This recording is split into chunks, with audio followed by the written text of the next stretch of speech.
Hi, everyone. Thank y'all for joining us for our Beef Brunch News Update for Tuesday, October 17th.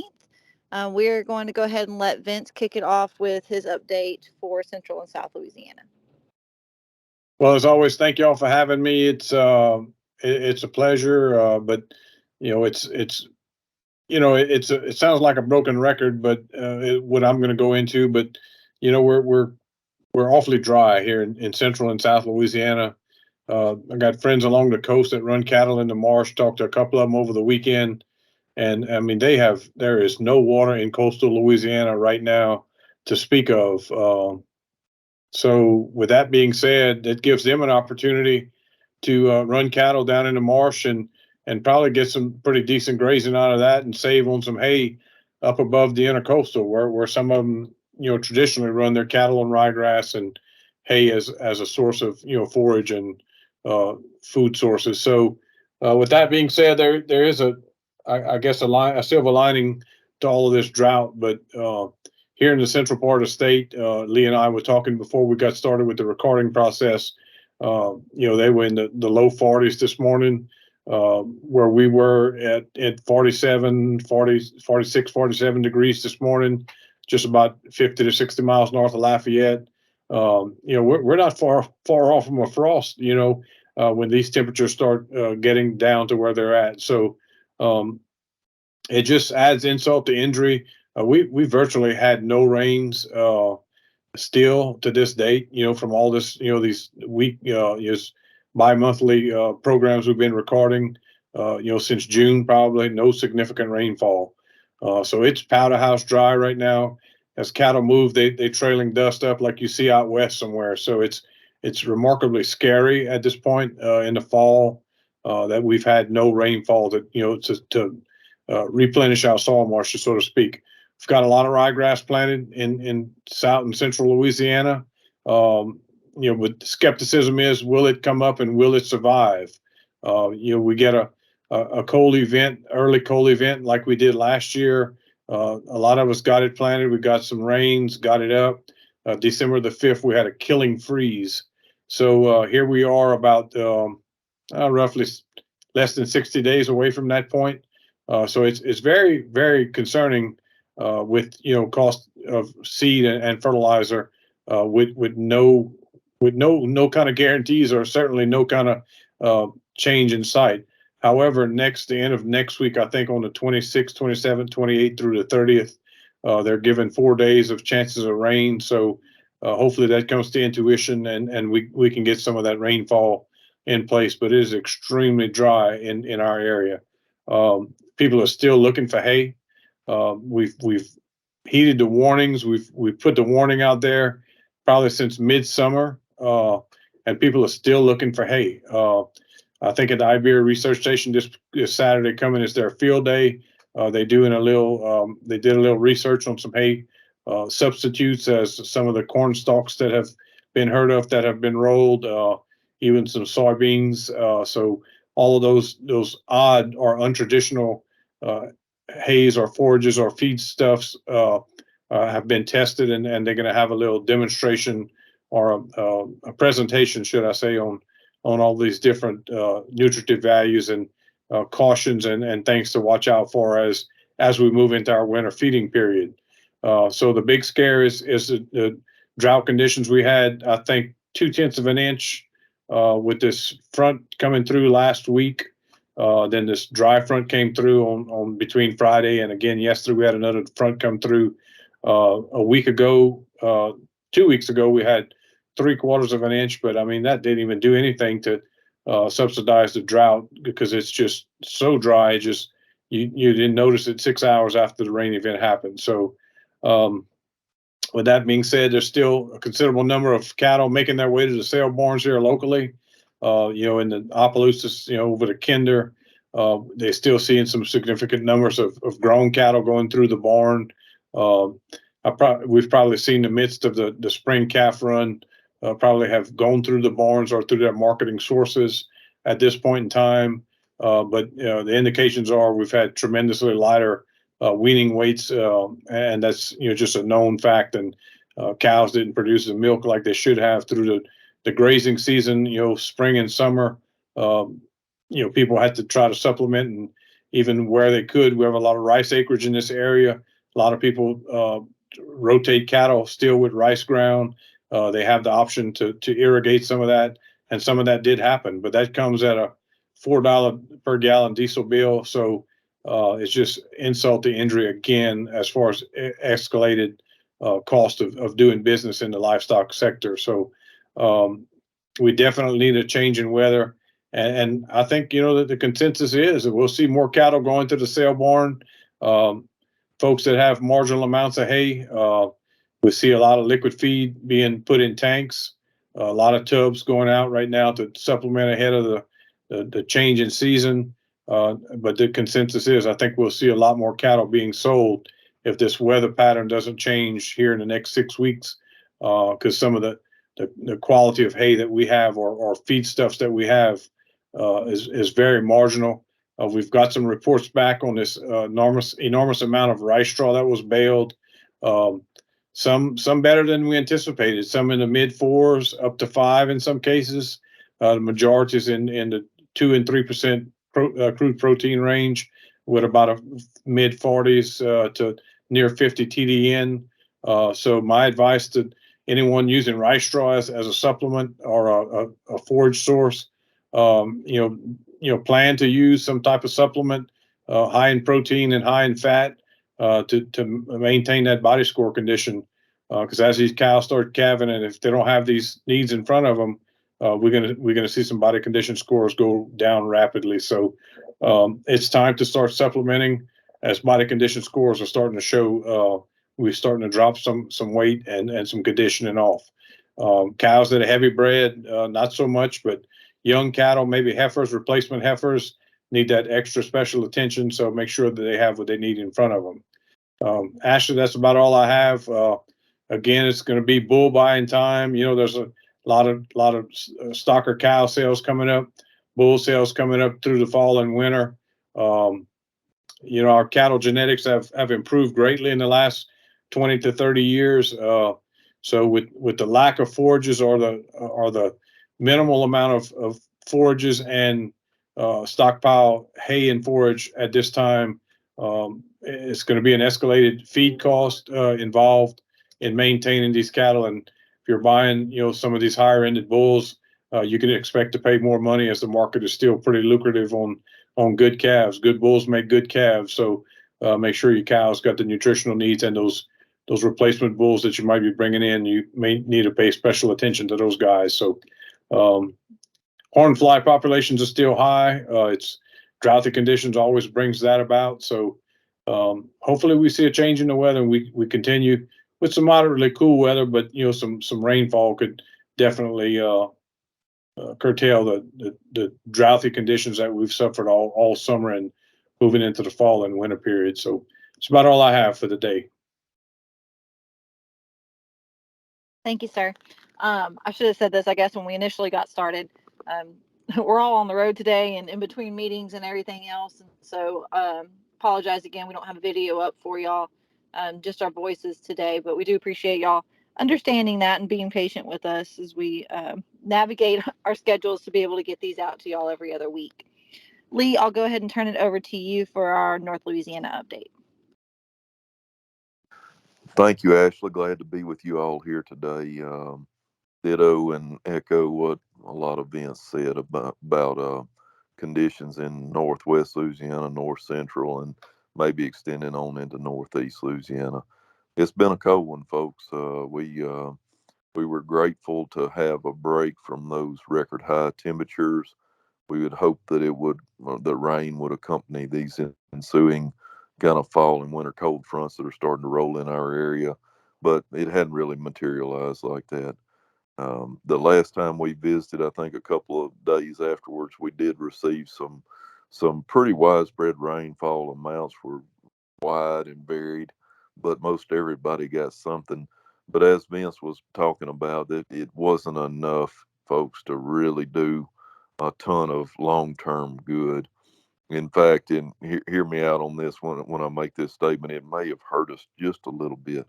The reason I say that is we had a lot of producers that were getting out there and starting to get some some winter forage drilled, and some ryegrass planted, some clovers, and of course the large cereal grains in the ground.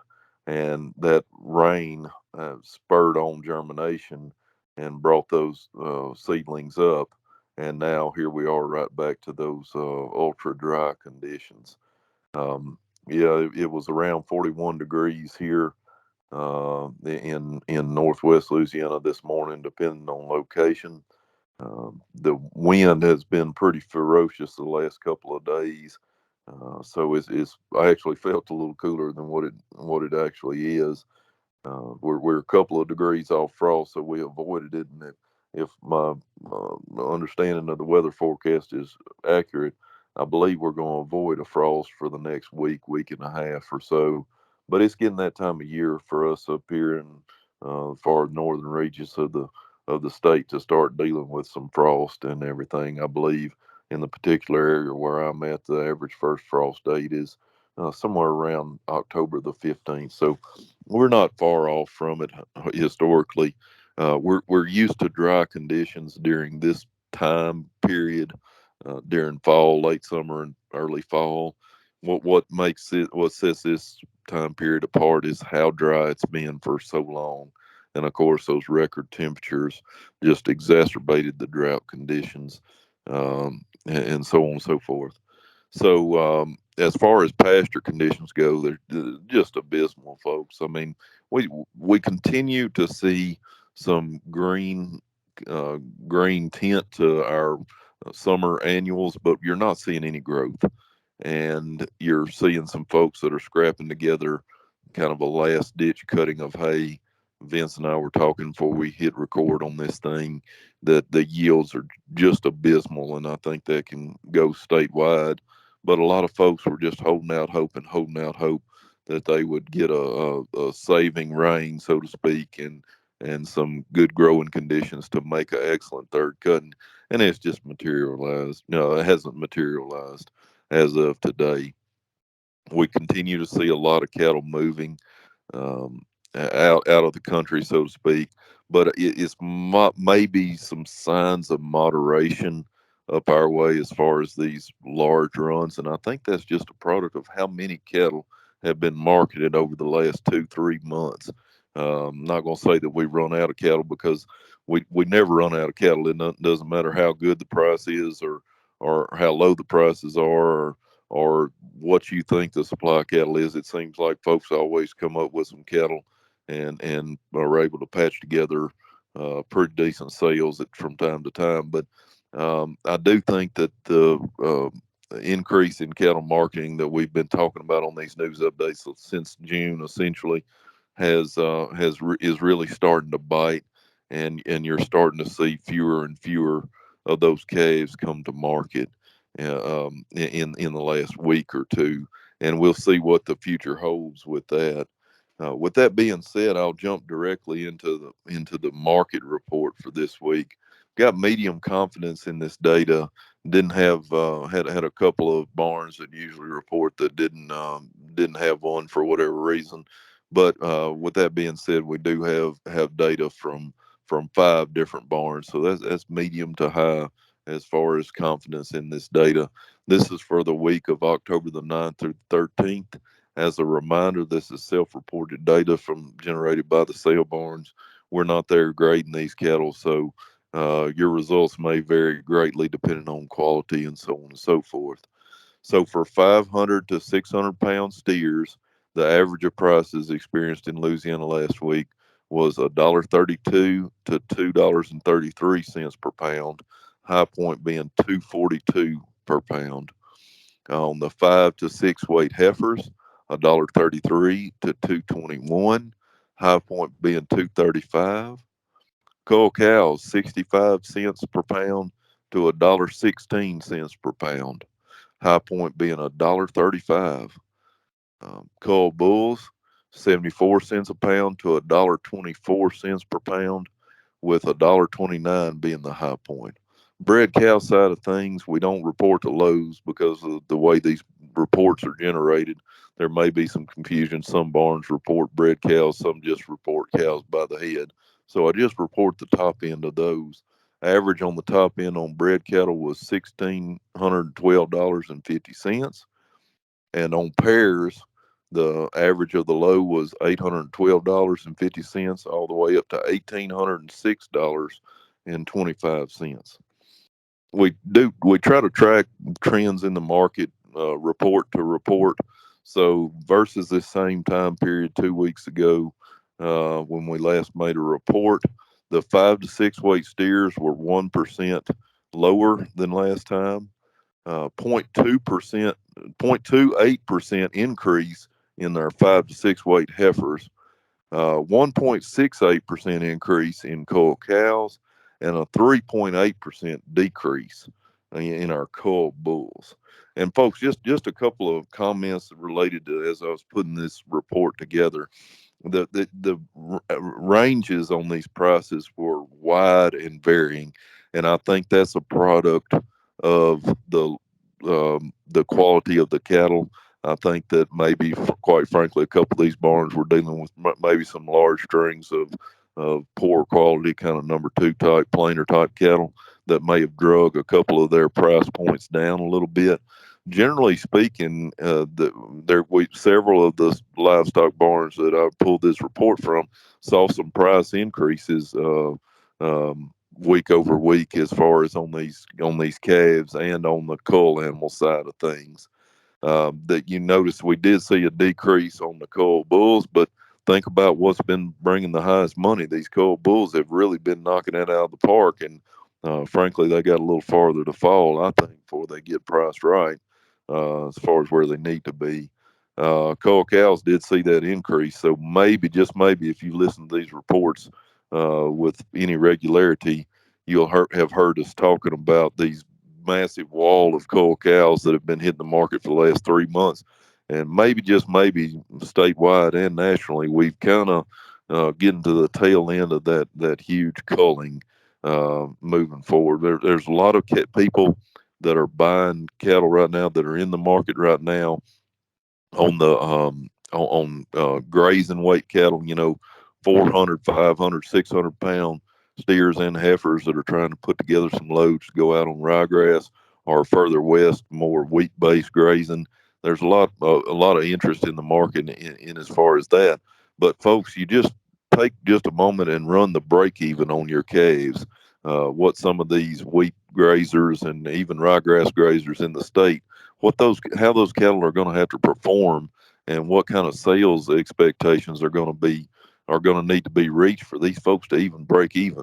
If you run the numbers, it's a little tight right now, folks, and that may explain some of this pullback on these calf prices just ever so slightly over the last couple of weeks. But we're seeing, talking about these grazing weight calves, this is the prime season for respiratory illnesses in calves. I know one producer that refers to this time period as dead calf season. This is the time whenever these big temperature swings, we're talking about 30 degrees in a day, and these nighttime lows in the 40s and highs in the mid to upper 70s or 80s. This is prime time, these dusty conditions in these holding pens and traps and so on and so forth. Just watch your cattle closely. I've talked to a few folks that are struggling with that and treating as needed on that. The other comment I want to make related to this report, and I've kind of gotten off sidetracked on that comment on illness, but the other comment I would like to make is I've been talking for several of these reports about how undervalued I think some of these replacement type cows, these stocker type cows are, whether they be bred cattle or pair cattle. And with this week's report, I think you're starting to see a trend higher on these replacement quality cattle. We were seeing there were two barns that had reported bred cow prices at 1,700 per head, and on the high side on the pairs, $2,275. While I don't track report to report the increases, percent increases or decreases, because the quality is too varying to really make that a accurate data point. I think you can see a trend that these prices are edging upwards a little bit on these replacement cows. And Vince alluded to the fact that, we're getting into the season where we start seeing some fall stocker cow sales, and it's going to be interesting to see how those cattle perform at these dedicated special sales, if you will, moving forward. The final thing I'd like to state before I kick it back over to Ashley is, we've had several events over the last couple of weeks. Been to several different field days and classes, clinics, so on and so forth. And I've had the opportunity to meet several of you that listen to these reports with varying regularity. And I just want to state, I do this from time to time. If you listen to this report regularly, we encourage you to reach out to us sometime. Give us your thoughts, your feedback. Let us know what you like, maybe what you don't like. And a number you may not like me, and that's perfectly fine. You can sure report on that if you'd like to. But the main thing is, we like to hear from you folks, and we like to hear your feedback, and we value your feedback greatly. And we appreciate you taking time to listen to us. I enjoy my segment of these reports. I enjoy the reports as a whole, hearing what Vince has to say and what Ashley has to say as well. Uh, so I get as much out of it as y'all do. But if any feedback's appreciated. And with that, I'd say y'all have a good day, and continue to pray for rain, folks. Thank you, Lee. And truly, I mean, I guess again, repetitive on my end, but I've driven through the majority of the state the last couple of weeks. I think Southwest Louisiana is really the only area I haven't been in, and um, everything that Vince and Lee have said, I think touches all parts of the state. And so I know that we have a varying audience that does listen to this in terms of location and where you're at. And so regardless of which one of us says it, I think everything that's being said again hits home for everybody here in Louisiana, and even our people that listen to us in East Texas and a few in the western side of Mississippi. Regarding events, like Lee said, it's been a busy month and a half. September, October, November get kind of crazy for us. Coming up this weekend on Saturday, I believe that's the 21st. We do have two field days, and I've mentioned them for y'all before. But we have the Acadiana field day at the Iberia Research Station in Jeanerette that will kick off in the morning. I believe it's kicking off around 8 o'clock, and that will go until lunch. Lunch will be served. The second event that we have that afternoon is a field day in Livingston Parish. Again, I apologize. I pulled over. I'm not technically on the road. I did pull over for this event, but I don't have any of that stuff pulled up in front of me. But I will have all of that listed in the video and podcast description when I get this edited and get it up for you. So just take a look in those descriptors, and you'll be able to find all that information and the appropriate contacts for those events. The last thing I think that I really want to touch on is I want to wish all of our exhibitors that are going to be headed to State Fair good luck. So we'll kick off State Fair next week, and just want to wish y'all all good luck. Wish you safe travels. Stop by, say hi if y'all see us around. And I guess when we record this in a couple of weeks, it'll be smack dab in the middle of State Fair. So we look forward to being able to see all of y'all, visit with y'all if y'all are coming up that way. Again, good luck to all those exhibitors. And for everyone else, we will be back with you in just a couple of weeks.